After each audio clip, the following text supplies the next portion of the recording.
opinion on the different ways of looking at your astrology birth chart. It all gives you the same information, right? Astrology and even human design are just ways to bridge the gap between our physical reality here on the earthly plane and the spiritual plane, where we came from, God, the universe, whatever you want to call it.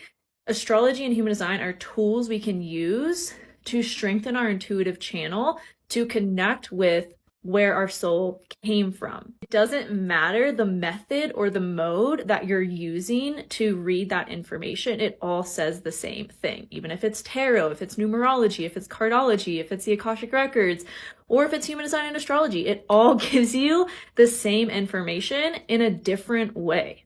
To me, questions like this are asking which religion is correct, Buddhism or Christianity or Catholic or Judaism, like which one's correct, which one's the right one. Like there is no right one. It all just gives you a different lens to the same information.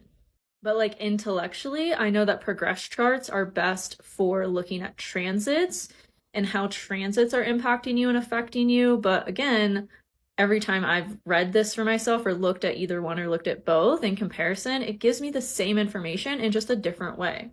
And with Sidereal, all that changes in your chart when you change your chart to Sidereal is the signs.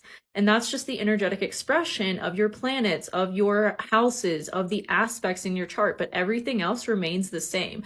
The foundational basics of your chart in Sidereal or tropical remain the same. Like if your sun and your moon square each other in Western astrology, it's still going to be the same in your sidereal chart. It just might change the degrees or the signs, but it's the same energy with just a different lens of looking through it, how that energy expresses itself, which is the sign itself. But like I said, to do a reading, like I've done a comparative reading for myself and some of my friends using their sidereal chart and then looking at the Western, and I literally get the same messages. It's just different like houses and different signs, right? But it's the same information. I feel when we get too heady about like using the right one, even if it's like the house system you're using or like, you know, where you're getting your chart from, like none of that really matters. And it takes away from the messages itself and using these tools as a way to channel your intuition and channel your higher self and channel from the place that your soul came from. If we get too heady or too intellectual about doing it the right or the wrong way, it takes away from that. So it doesn't matter. What are you drawn to? What feels good to you? Like do that, because that's where you're going to get the best messages.